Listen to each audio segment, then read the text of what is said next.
ശ്രുതിക്ക് പണി കൊടുത്തു തുടങ്ങുന്ന അച്ചമ്മയെ കാണിച്ചാണ് എപ്പിസോഡ് ആരംഭിക്കുന്നത്. തുടർന്ന് രേവതിക്ക് ഇരുന്ന് ചെയ്യാവുന്ന ജോലികളുണ്ടെന്ന് ശ്രുതി പറയുന്നത് കേട്ടുവരുന്ന സച്ചി ശ്രുതിക്ക് കണക്കിന് കൊടുക്കുന്നു. ശേഷം എൻ്റെ വാക്ക് അനുസരിക്കാതിരുന്നതിന് ഇത് ഞാൻ നിനക്ക് തരുന്ന ശിക്ഷയാണെന്ന് അച്ചമ്മ പറയുന്നതോടെ ശ്രുതി ദേഷ്യപ്പെട്ട് അവിടെ നിന്നും പോകുന്നു. പിന്നീട് മുറിയിലെത്തുന്ന സച്ചി ആന്റണിയുടെ ഓഫീസിൽ പോയ വിവരം രേവതിയോട് പറയുന്നതോടെ രേവതിക്ക് ടെൻഷൻ ആവുന്നു.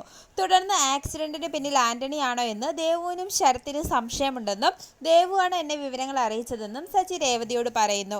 ശേഷം പ്രതീക്ഷ എന്ന ആളുടെ വീട്ടിൽ വെച്ച് നടന്നതെല്ലാം സച്ചി രേവതിയോട് പറയുകയും നിന്റെ ജീവൻ എടുക്കാൻ ശ്രമിച്ച ആന്റണീനെ ഞാൻ വെറുതെ വിടില്ലെന്നും പറയുന്നതോടെ സൂക്ഷിക്കണമെന്ന് രേവതി സച്ചിനെ ഓർമ്മിപ്പിക്കുന്നു. പിന്നീട് പോലീസ് സ്റ്റേഷനിലെത്തുന്ന ആന്റണിയും അഞ്ജനയും ആന്റണിയുടെ ഓഫീസിൽ സച്ചി പ്രശ്നമുണ്ടാക്കിയെന്നും ഞങ്ങളെ മർദ്ദിച്ചു എന്നും ഓഫീസ് തകർത്തു എന്നും പരാതി കൊടുക്കുന്നു.